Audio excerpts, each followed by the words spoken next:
Ryan, let me go to you and just ask, as you began to think about how you might be able to share this. You were in a situation, as you talked about, that you were seeing marriages that were not lasting. They were not being sustained. Couples were breaking up. They were getting divorces. That was taking place. So there was something that was unsustainable about these marriages in the states that they were in. So as you looked around and began to consider what you could share with these couples as well as other couples to make their marriage stronger, what did you want to put into the mix, if you will? So I think having been in pastoral ministry for almost 10 years now, we found so often that when couples recognized that they needed help, it was very, very close to the end. So very reactive. And we felt it was really important to offer a proactive measure, an enrichment measure, so that people would have something to help them along the way. And what we noticed that was one of the most crucial things to our marriage thriving and growing was an intentional communication. So many couples are thrown into marriage and they don't have the tools. They have not flexed communication muscles. And things happen. You move, you get a new job, you have kids. Life happens so quickly that you've not flexed any communication muscles. So we wanted to offer a tool to facilitate communication and conversation and to create a regular rhythm of communication and habits so that couples would be equipped right away.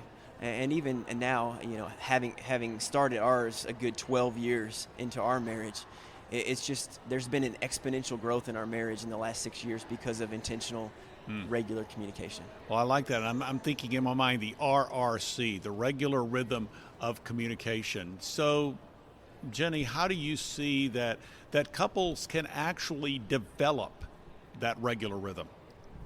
Well, you have to start somewhere. And I think first is to get the thought that communication is a necessary evil, or it's not you putting yourself in a room with a spouse and hashing out all the hard things until one of you comes out crying and the other one is battered and broken. That's not what communication is. So it's starting with that in mind, like getting rid of old stigma of what communication can look like and starting somewhere. I think the thing that's so nice about this book is whether you just got married or you're planning on getting married or you've been married 30 years, this picks up wherever you are. So we just give you the tools. Like Ryan said, many of us, we don't see necessarily the communication happening between the marriage and our homes. So we don't know how to do that. It's not really something that's taught, yet it is in the heart of a lot of issues that marriages go through. Financial issues, many of that stem from a lack of communication. Sexual intimacy issues, many of that stems from a lack of communication. So this is just getting the conversation started, and then based on where you are in your own marriage, you get to then take it and use it appropriately and accordingly. Well, it seems to me that this communication, this regular rhythm, you hear so much about conflict resolution. You just laid out some of the different areas where people experience conflict.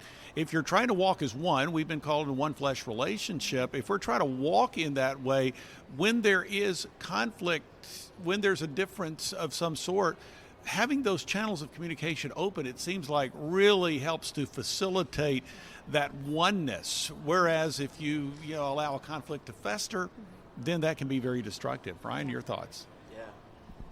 I often say that no one drifts towards good things. You have to be intentional. And so if you get off kilter and you don't correct, you don't reorient, the relationship will just continue to drift. I think we see it most plainly in our relationships to God through Jesus. We don't drift towards a better relationship with Jesus. And so what's essential and crucial to having a vibrant relationship with Jesus? Communicating with him, prayer. Yeah. And the same thing's true in our most important earthly relationship.